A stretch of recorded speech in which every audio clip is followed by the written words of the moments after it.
What's the Miracle's Cost? Author unknown. Tess was a precocious 8-year-old when she heard her mom and dad talking about her little brother Andrew. All she knew was that he was very sick and they were completely out of money. They were moving to an apartment complex next month because Daddy did not have the money for the doctor bills and the house.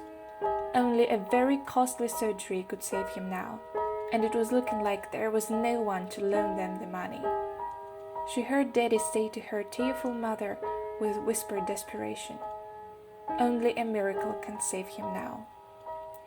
Tess went to her bedroom and pulled the glass jelly jar from its hiding place in the closet.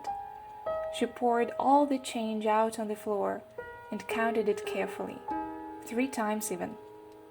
The total had to be exactly perfect. No chance here for mistakes.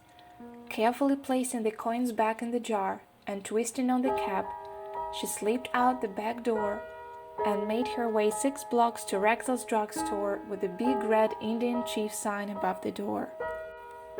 She waited patiently for the pharmacist to give her some attention, but he was too intently talking to another man to be bothered by an 8-year-old at this moment. Tess twisted her feet to make a scoffing noise. Nothing. She cleared her throat with the most disgusting sound she could muster. No good. Finally, she took a quarter from her jar and bent it on the glass counter. That did it.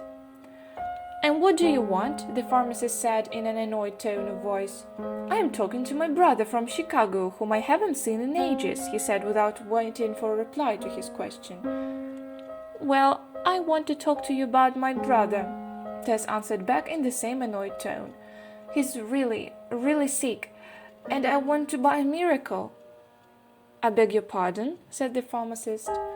"His name is Andrew, and he has something bad growing inside his head, and my daddy says only a miracle can save him now. So how much does a miracle cost?"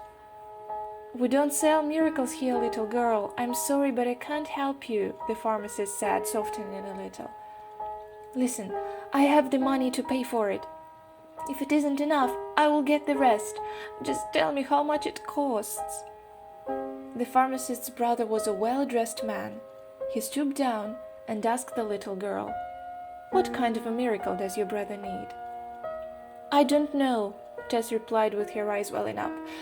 "I just know he's really sick, and Mommy says he needs operation, but my daddy can't pay for it, so I want to use my money." "How much do you have?" asked the man from Chicago. $1.11, Tess answered barely audibly.